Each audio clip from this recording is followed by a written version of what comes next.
Hey there, how you doing? I hope all is well. This is a little something in the spirit. I'm Deron, Hey, people. Jill. and how do you feel? How's the weather looking right now? Think you ready to do this thing? You talking to me? Yeah. I'm sitting Okay, I'm just making here. sure. Ooh, y'all ready? And so we're going to just flow. We're going to try something different. We are still working out being able to play our iPads over or play the clips and this kind of stuff. So I'll be playing here and we'll be looking at this screen. And the goal is that we will have a watching party in one sense where we'll look at it and we'll do our commentary, Jill, and our observations. And we're going to use War of the Roses. It was one of the best movies on marriage that was put together that captured the entire framework of the deterioration of a relationship. The why of this right now is that many of us, we were already wanting to get our relationship somewhat in order, but also with the tension, with the stress, with all the things that's happening, people are running for divorce, people are getting separated, families are breaking up, people are moving in and out, all kinds of things are happening. And so our goal will be able to do is just do what we do here at the house, and we'll do it with you. And then eventually we're going to do a Zoom watch party. And if you would like to be a part of our next War of the Roses post Zoom, just send us the information. And where would they send that information to? What website could they send us? Oh, you want to send it to an email? Yeah, what email could they send this to? BeFree365, what can You can send it to Jill@jillcloud.com. Jill@jillcloud.com. And once you see what we're doing, because what I want to do is invite other people and we watch these things together and we deal with it in real time, unscripted, so that we can do what needs to be done. And if you email me at Jill@jillcloud.com, just put in there somewhere that even in the subject line that this was for the what you call the War of the Roses, movie watch party. The movie watch party, so I can put you in a group and then Zoom watch party. Zoom watch party, okay. Right. That may who knows if Zoom is still up by the time we do it. And so, Father, I thank you for this time, and I pray that we're able to say a little something in the spirit. Help us to flow. Bless all the technology that we can do exactly what needs to be done. I give you all the honor and the glory. All those in agreement said, amen. All right, and so what I'm going to do is I'm going to be playing this from my iPad, Jill. And the whole purpose of this, as I told you when I said, you said, tell me why are we doing this? Because we began to talk about fire. And we began to talk about Isha and what is the other? Ish and Isha. And what we discovered was that they both meant fire. What did you discover about the two fires? Because we both of us, male and female, we are both fire. Right. I think what was most significant to me is that the names mean fire, but the two difference in the names is one letter from the divine name. Yeah. And so they have identical letters, and then the only letters that are different is one of the letters from the divine name. Right. We know that is Yahweh. Right. The Y and the H, and that's where they realize that when man and when we come together, we create the image of God in terms of Yah, and we both represent. And one of the things I learned with this fire is that fire can either purify, it can destroy, it can consume, and it can burn away foolishness. And often what happens with us is because we don't know how to manage our heat, we don't know how to manage our anger, and we get in, we think that love and romantic love is going to carry us through, but it doesn't. Right. And you know what I found, why this is so pertinent for me, because when I was in a space where I'll say I wasn't controlling my heat, but I knew it was right. I knew there was something right about it. You know, so this is many, many years later that I'm now learning about ish and ish, you know, the names and the fire and all that stuff. But the reason why it was so difficult for me to go anywhere, okay, especially in churches or in a religious setting, and be told to function without that fire, it just didn't make sense to me. And that's why I think I had blow-ups. And what do you mean be told to be functional without that fire? Meaning, you know, it is the fire. It is a certain fire. Folks don't know that they're putting out a fire that was absolutely purposed to be there. Right. But because the culture either misinterpreted what the creator meant, follows some old rules. I mean, it's the same culture that justifies slavery. So I'll say no more about how folks can misinterpret and turn things into what they want it to be. Right. But so that played a role in a lot of places where someone was trying to make someone submissive and overplaying that word, and then defining that word in a way that somehow, you know, as I used to tell you, Ron, I feel like I'm fighting for my existence. Right. See, I get that name because I knew I tried it, and I knew that what something was trying to talk me to get rid of as being too much or too something. I just knew it belonged. Right. That makes sense. You know, but the world wasn't ready. The religious world wasn't ready at the time for that. Now we've seen a whole lot of progress, but there's a whole lot of women who've been talked out of their godly purpose. Right. The same as the help meet and all of that stuff that we hear that was interpreted by a male-dominated society, and a culture, a patriarchal culture, and so we just kind of followed along. But this is why it's always so important. I talk about this a lot to really be in touch with yourself, so that you'll know that this doesn't fit. But I had to find a way to fit without being destructive. That's why when I came up with starting a revolution without a riot, because I had to find a way to get to revolution without blowing up and being enforced. Because now I'm fighting for my existence, and it's looking and feeling like a fight. Right. Versus a purpose and a goal. And so that you know, we are as qualified as anybody else who has been in love. We went at it with each other. We got very angry with each other at times. There are times that we cussed each other out. And that was on a Sunday after church later. This may have been years ago, but I would lose my disposition. I didn't know how to deal with my stress. I didn't know how to deal with my fatigue or anything of that nature. And the goal is for us today, again, is just to be able to make observations. And so this movie, War of the Roses, is where there's a woman she's married, and they start off as a couple in love. And he's a lawyer, and she's a gymnast, and she does what she does.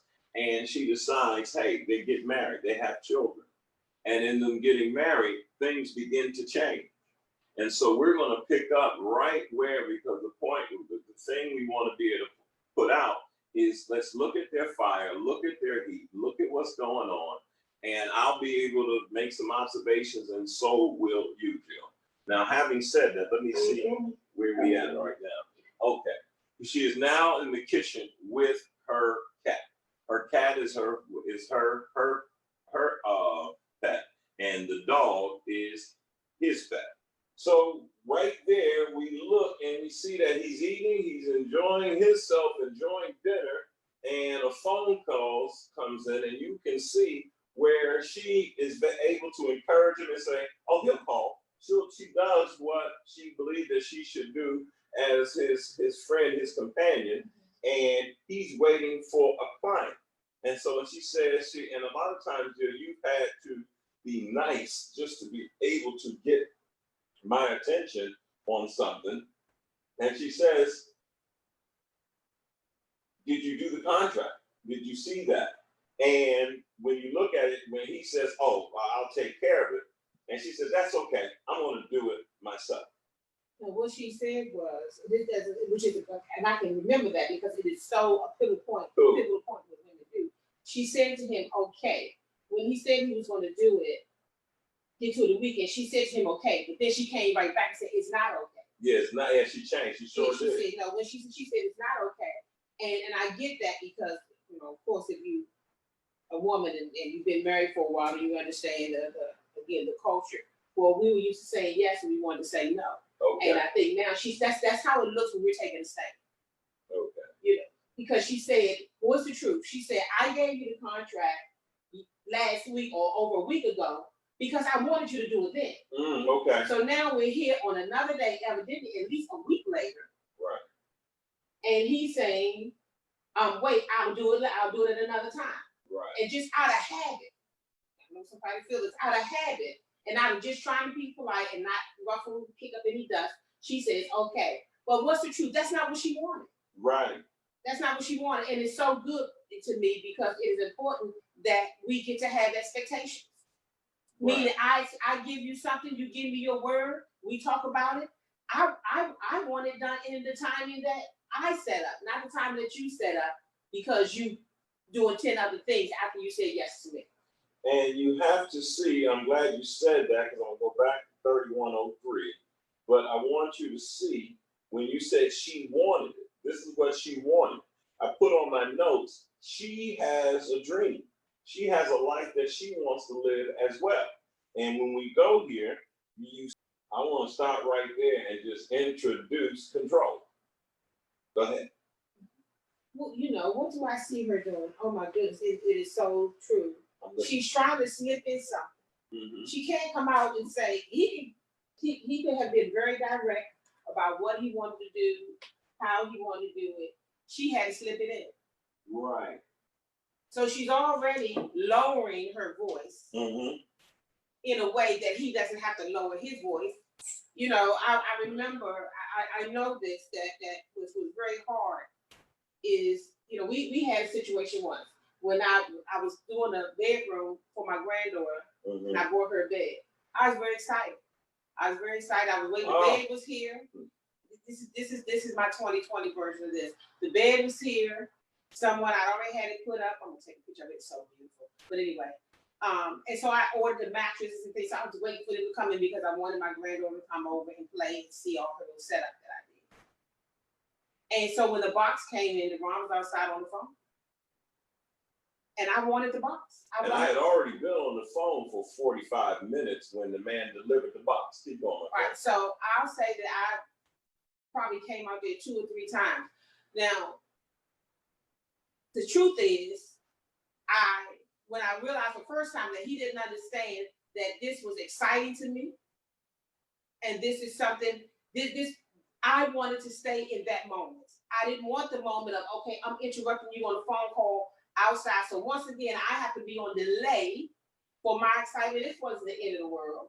It wasn't anything in my mind to get divorced over, but it was absolutely a turning point. So at some point, I had to decide, because what I'm trying to avoid doing is going out there and get that box. Because when I go out there and get that box, then this person will feel like, you know, I shouldn't be moving a box, that it's too heavy, that's something he should do. But he did not catch the breeze of my excitement. And I said excited, this is probably this, and I'm talking like that. And so one of the things, you know, that's very important is that sometimes our worlds do clash. And you're doing something and I'm doing something. And, you know, when in her case, right, she made life so important to him for so long because she took care of the kids, she did all that. She made life important to him for so long. It's her turn. Right. It's her turn for not just the financial support, but the emotional support at whatever level emotion that he would give. And he seems to be more concerned about her selling liver to the friends than the fact that somebody likes her liver and she's talking about being a caterer. That's it. That's it. So good. Let's keep on seeing if there's any more. Made me feel like need this. I mean, the Volvo's a fine car. One of the things I really got on your nerves about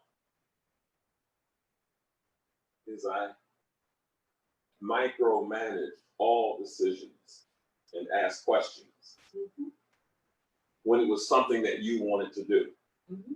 And so now I'm trying to bring you into a certain reality, but I'm not paying attention to this is something that you would like to do. And you would never not necessarily feel as good about it as I do because it's not what you care about, it's what I care about, and you would have had to lend yourself to something. And this is why, some of you already know this. I just start getting backwards stuff done. They don't know that, they're just looking. She messed around one day and we were on vacation and I looked up and she kept getting on the phone. And as it turns out, she had a contractor here working on the house, doing different things. Someone that I trusted, I knew, I saw his work and I trusted everything he did. I bought the materials, I ordered it, and then I left and I told him I'll be gone for 2 weeks. When I come back, do you think you can finish this in 2 weeks? He said, yes. And she didn't have one conversation with me. And so just like him, when she says, this is what I'd like to do, he begins to put all these things into question. And let's keep going. If you're newly married, you don't know about all this yet, but it's coming. I'll pay for it with my own money. How much does it cost? Right, I know it's kind of crazy, but I just wanted it, okay? 25,000. So you only have to sell 700 more pounds of pate. You see what he did? He belittled her dream, what she liked to do. Well, first of all, she said she paid with her own money. Right. So she must already have the money. And I want to pay, and I'll pay for it. But keep going. Right. Well, she said she will pay I'll for it. pay for it. She said she did. Yeah, with my own money, because she's already seeing I got clients coming in the whole 9 yards. Let's keep going. Maybe I will. Maybe I'm starting a business. But if you don't want me to, no, you do it. Do it. So now, he gets to have say-so in saying do it. Now I'm going to take us forward to where she has to make a decision what she's going to do. And so now, in order to do what she's doing, she begins, Jill, to say that she's going to hire, her husband is going to hire some help or hire a maid or something. Somebody who can come through and give her a hand. And so we're going to jump in where she sits down. This woman, she's interviewing her for the first time, for the first day. And while she's interviewing this woman, this is her conversation.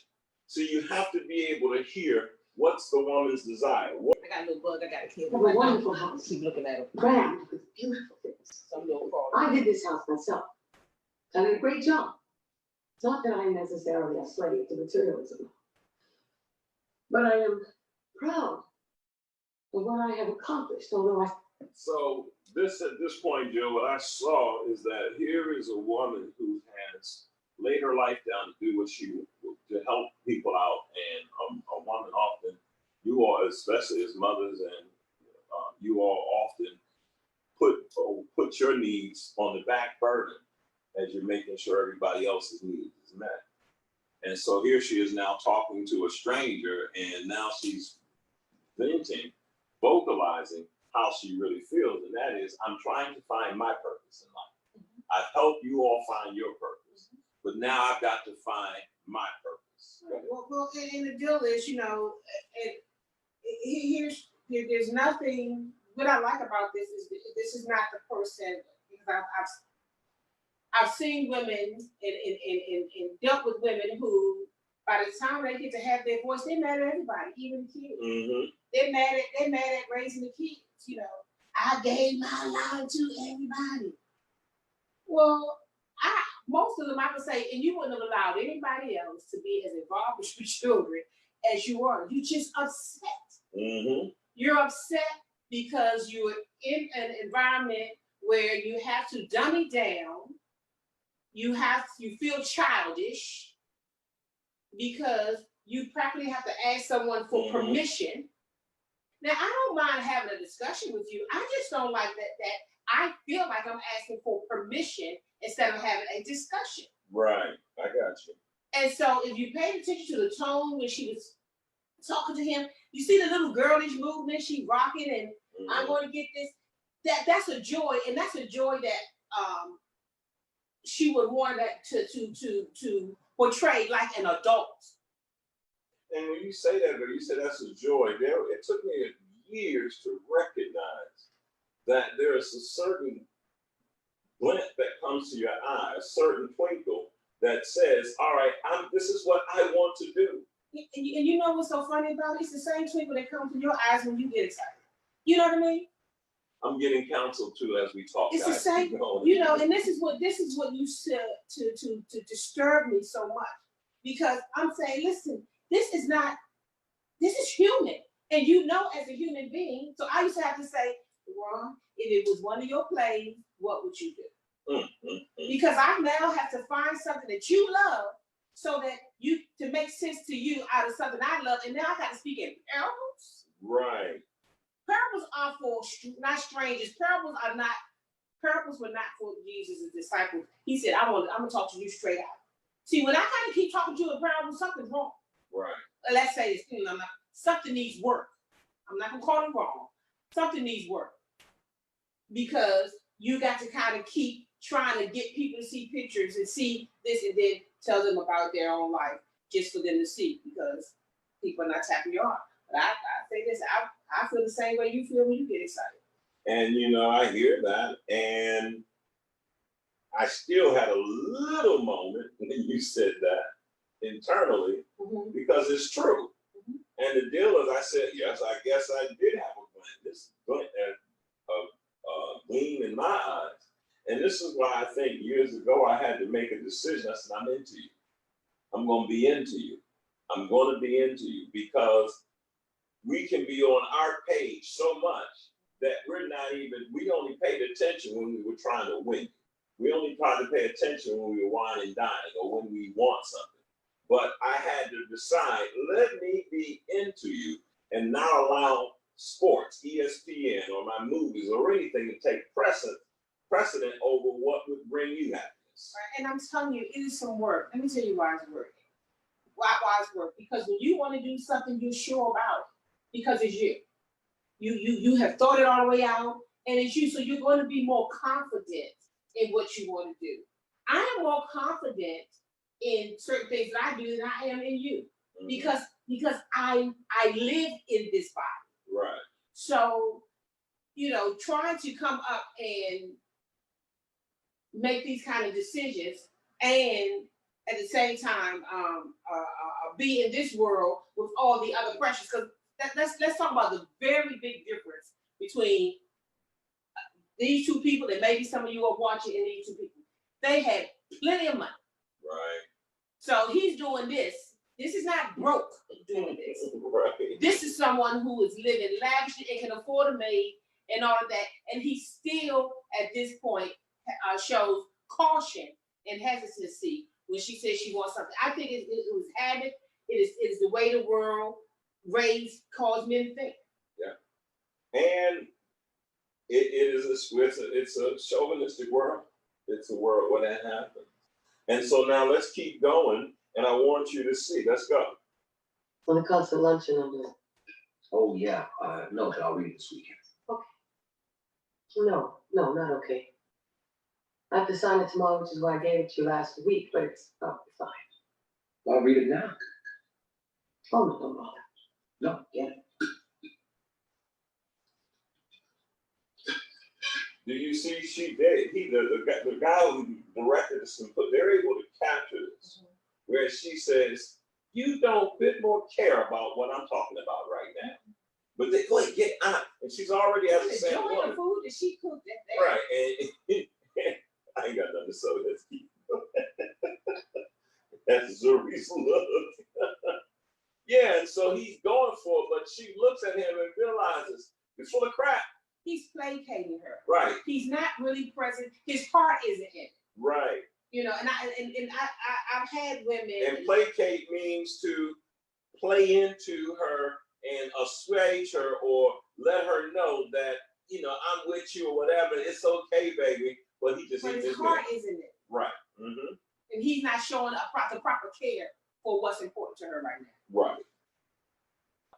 That is awesome, and that's huge. Why did you say that? because I had the thought that how she's gonna have a fly blood spot on her with a little doo-doo on it as well. on her contract. Mm-hmm. But now, what that captured is that this is her contract. Mm-hmm. This is what she's getting ready to send to a client. Mm-hmm. She wants to get something done. He's a lawyer. She wants him to proof it and do whatever. Mm-hmm. And he can't be on her page without being on his page and be like, I'm gonna kill this fly. And has no regard for her feelings, no regard for what she's going through. It's callousness. And I tell you, seeing her emotions and what she's approaching something new. She's getting ready to do something that she hasn't done. So there's already a level of fear.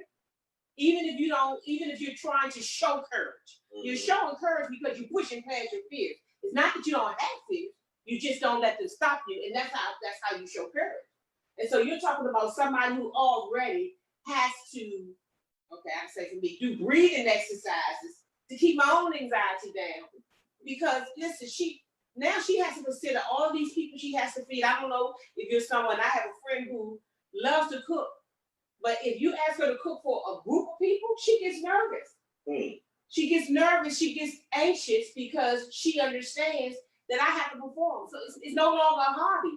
Cooking used to be a hobby. Right. I used to sew. I used to make my daughter's clothes when she was younger, and I used to sew. And the day I began to feel like I was gonna sew for somebody else, it no longer felt the way I wanted to feel. Because now I had to be open to people's criticism and some other things. And so even though we don't see that right now, that's all of that goes through your mind when you get ready to do a business like that. Because now you may have to take some risk, but you also want to face some failure. And you're not just feeding your family who already loves you. You're dealing with some people who may give you some kind of comment that discourages you. And you have to see, if I challenge you all to see his mail tube, TUDE, his mail tube, because his mail tube is one of power, one of control, one of I got it, I'm with you, and I'm waiting on you, or no, I got it, and he's running things. But now watch this. She decided, I'm now going to disturb you. This is passive aggressive. I'm now, when you want to disturb my peace, I'm now going to disturb your peace. When you're a controlling person, what you do is you create an environment for someone else who would rather have a voice. You create that passive aggressive child.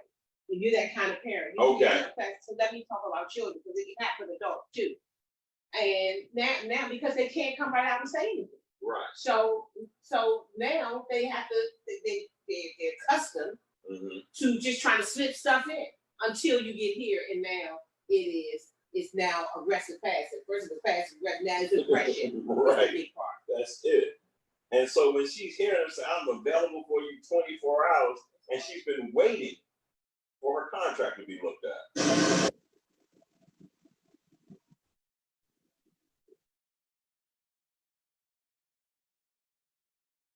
I know that look too.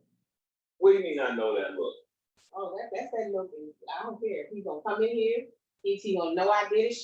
At this point, she knows that the conversation got to happen. Really?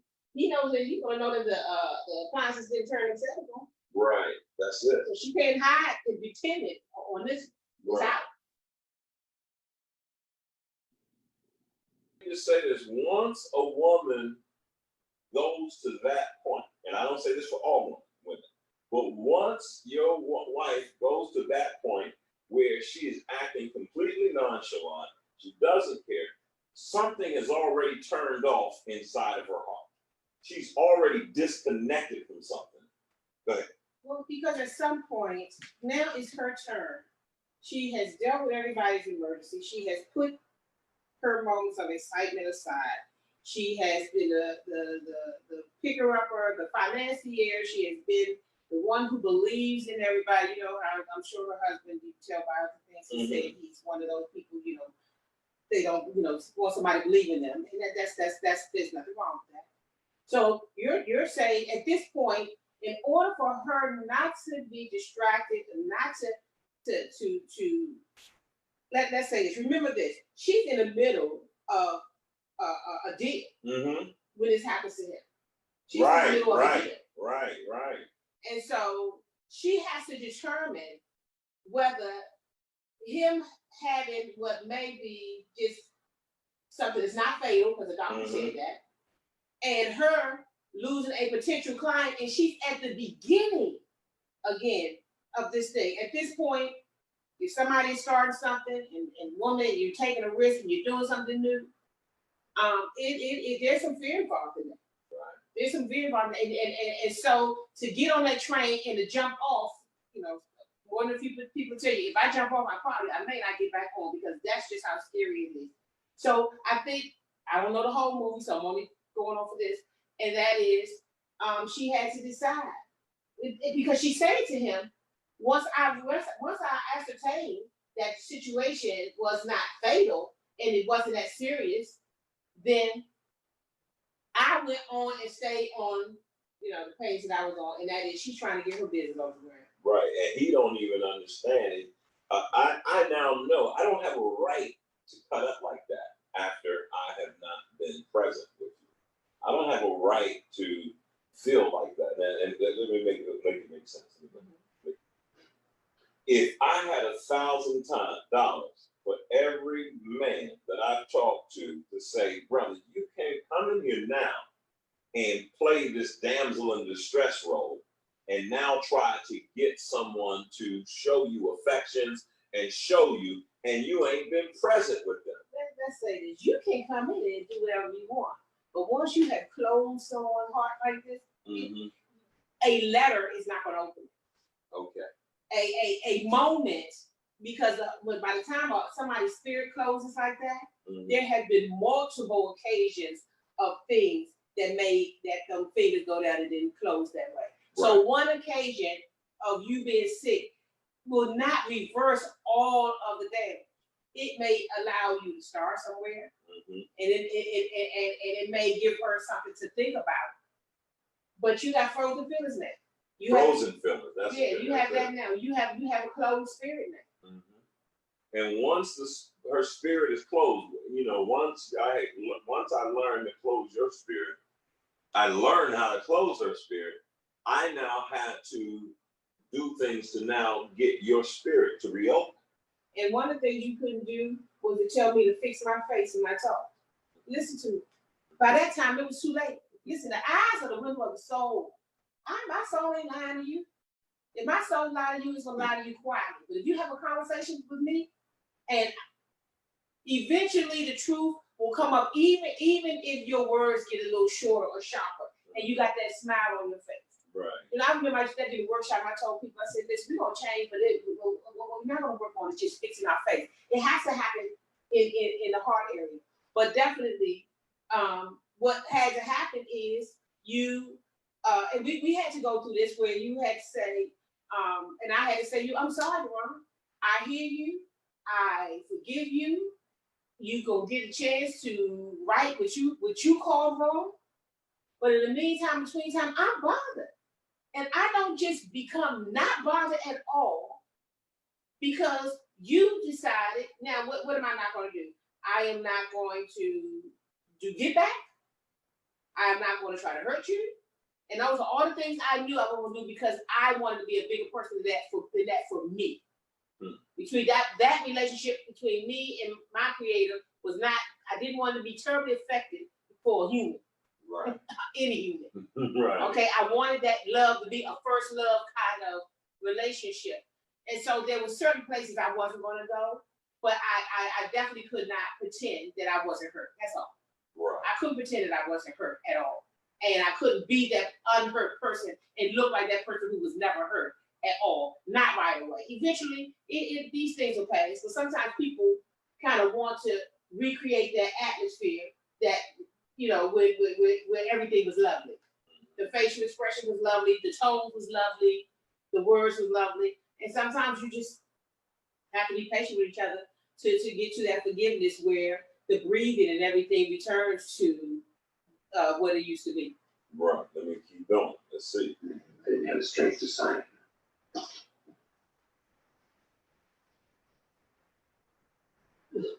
Sure, they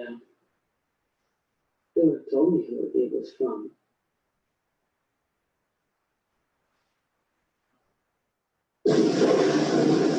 So by the time that happens, he has come to a conclusion, and then here, this is the last scene we'll look at right here, one of the last ones.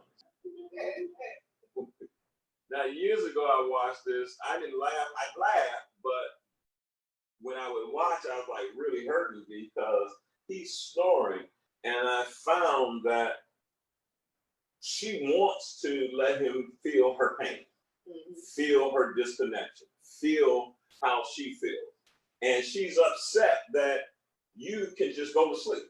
Oh, absolutely. And let's say this. After you have invested all of that time, it is your turn. Mm-hmm. You know, to look up and say, now that it's my turn, I thought that that I loved enough and that I cared enough and I gave enough that when it was my turn, the person who had all the turns for the last 10, 15 years, right. Would say, you know what, it's your turn.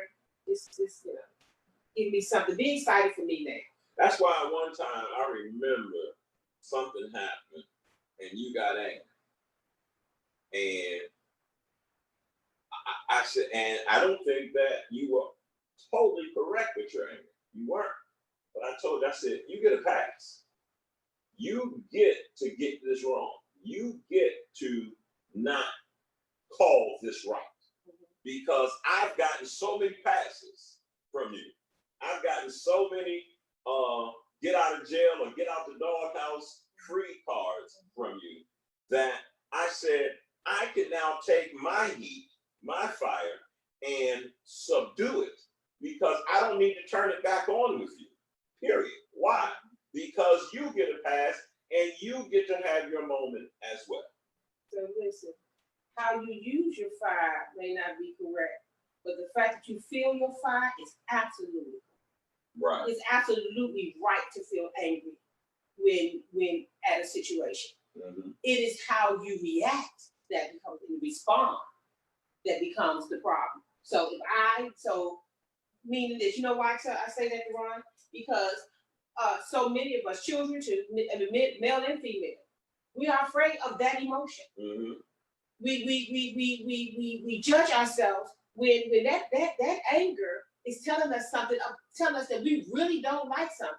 Now you do need to go and figure out how the best way to deal with it. But if you get to the point where you're afraid of that emotion, then you'll censor yourself in times when you need to speak. Mm-hmm. Or people who are afraid of that emotion, that's what they do. That's why they have shows called Snapped.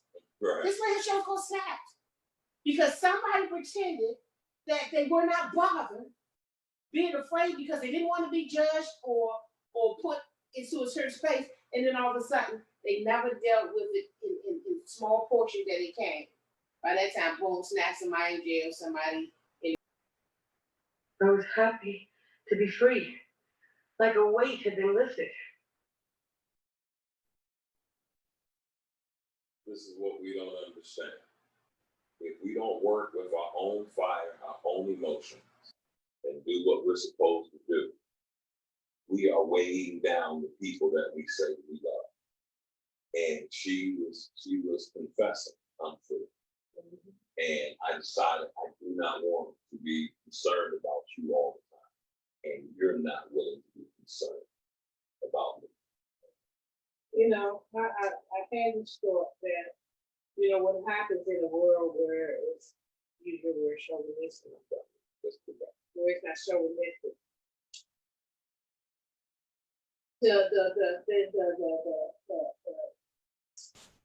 The two worlds have to catch up with each other, right? See, long time ago, a man could probably do all of that. A woman stay at home, have. So, and I'm not saying anything wrong with women who want to stay at home. I'm talking about the ones who didn't want to. And they had to take their ambition or their assertiveness and their desire and their creativity and make quilts and just do things because they had to do something with that creativity because the world didn't allow certain things. See, now that a woman can perceive and dream, men too, but I'm talking about women right now, Right. and see that she doesn't, back then she had no protector. A man was everything. Right. He was the money maker, he was the breadwinner, he was the protector. Then she couldn't, because of the law, she couldn't go get a job doing anything, paying, that would pay her little or nothing. So she really couldn't take care of herself. So there were things that women had to do. Right. So there were things that men could get away with because women had to do it. Right. Because the certain doors were not open. But now, listen, now, Mm-hmm. so the world's got the two worlds got to catch up Right. with each other. Right. And that is a woman has choices now. Right. And that's why she can say, listen, there's more than a few women who felt like if I got out of this, I would be free. But since I can't eat, I'd rather being able to eat and not having my children on the street is bigger than that air I want to breathe that I say has to be able to breathe. And so I can see this, and there are plenty of people who can feel like that one. Right. And the internet, Google, the website, internet, that kind of stuff. I used to BS you. You would ask me to put a door on the house or do something, or we were supposed to do something, and I would say, okay, well, I'll get to it. And I say, well, I can't do this because of this, and this. But by the time the internet came out, you were able to now go, not just take my word for it, which was BS. When I'm thinking I'm just trying to buy time because I didn't feel like doing it, you could look it up and say, hey, this is how it can be done. This is what needs to happen. You went out and bought a computer because here I am. You want a computer for Toledo. I am taking a stand because it's a certain kind of computer I would like to get. We didn't have the money for it. And we didn't have the money for it. And what you wanted a computer to do homework for Toledo. But here I was being Mr. I'll keep it straight, being who I was, mailman, when she brought in a Wang computer, W-A-N-G. It was old school. He called it robo computer. He joned on it. I called it the robo computer because it was that big and I was huffing and puffing because I had to take it upstairs. I had to do all this stuff. I'm so sorry. What don't kill you make you stronger. And I was just very difficult. And so with that, we get to see, and I hope that our commentary and the things that we did was able to help you. This is just the beginning, Lord willing, of us beginning this series. Can I just say this? Please, go ahead. This is where the worlds clash. Okay, you know where the worlds clash because you got something important to you, and I have something important to me. See, worlds don't clash when I don't get it. The worlds clash. The world didn't clash so much because she didn't have anything that was that important to her to do. Okay. She was just in a role, R-O-L-E, in a role. So now it's clashing because now she wants something from him. As long as she didn't want a particular thing from him on that level, I'm sure she wanted things from him before. You know what I mean? And so why am I saying that to you? Right now, we're in a place, we're in a house together, Deron. There are people out there becoming very creative. There are women who have things that they want to do. Right. There are men who have things they want to do and who say, believe in me, but it has to go both ways. It has to go both ways. And but when that world clashes, it is a new moment, and it feels like a crash. Mm-hmm. You know, but if you get the right tools, and that's what I'm hoping that we'll be able to do while doing something in the spirit, that you would get the right tools, because these things are happening, they're real, but there's also ways to be able to grow together, even in that situation, and even in these kind of situations. Hey, today was a good day in terms of us being able to empty out and pour out as much wisdom as we could and what we knew what to do. And my prayer is that I can hear someone say, but y'all don't understand. Yeah, we do. Yeah, we do. But y'all know what he did. Yes, we do. Y'all know what she did. Yes, we do. What I know is that you can make the turn, but you got to humble yourself. And what we said earlier today, there are some people that will not choose to humble themselves, will not choose to become vulnerable. And listen, women, we're not asking you to be the bigger person. I'm telling you, that's all us things. You know, you be the bigger person by lowering yourself. You be the bigger person by giving. We're not saying that you're going to always have to be that. But again, there are some cultural differences. There's one part of the world that's catching up now. It's really, it's catching up, but there's still some people who haven't caught up. And if both parties cooperate, what we always say, well, you don't have a marriage problem, relationship problem, what do you problem? If each individual do what they do their best and bring their best love into the space without all that other antiquated rhetoric, then guess what will happen? We'll be able to go together, and guess what? Our fires will complement each other versus destroying each other. Hey, you all, that's a little something in the spirit. It's the little wisdom. It's the little wisdom, and we hope that you were able to receive this wisdom and that you're able to make proper steps and take care of what you need to take care of for your own personal life and your family. But what I call this, I forgot what I called this thing. But whatever I called it. We call it War Roads Part 2. Part 2, okay. Hey, God bless you. Remember, this is Soldiers Outreach. Connected, so can I share that? Yeah, whatever you gotta do. Yeah. So listen, people ask, what can I do? What can we do to help? You know, because of course, we're not asking for funds. So what you can do is you can help us feed people. Feed kids. We're expanding. Soldiers was just for kids. Now we joined the Spiritual Choice that is homeless, and then we're trying to go national. Right. We desire to go national and help as many people as we can in our unique way, the way we impact it. And we got some PPE things that have been given to us so that we can give it out to other people. And so we, you know, again, what happens when we're all in this situation? We give our way out. Right. We give our way out. If we concentrate, pay so much attention to ourselves, you know, we'll see all of our problems, and we won't tap into that love that we do have in the midst of frustration. So listen, you can go to kidseatfreenow.com, and you know, once you go there, hit the donate button, choose what you want to give. But guess what? Guess what we're asking you to do? Donate so that we can continue to do what we have to do, and use our energies to impact the world our way. And we pray that you can use your energies your unique energy, or your energies to impact the world your unique way. But the bottom line is we are all here to impact this world and to leave it better than we found. That's why we're here. So if you go to kidseatfreenow.com, that will be your opportunity. One small thing that you can do to leave this world better than the way you found it. Hey, we love you.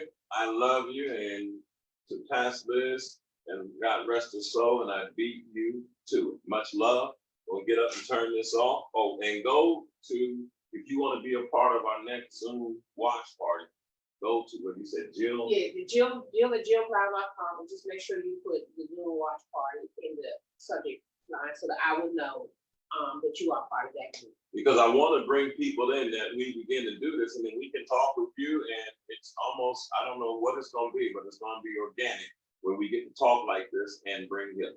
Much love, you all.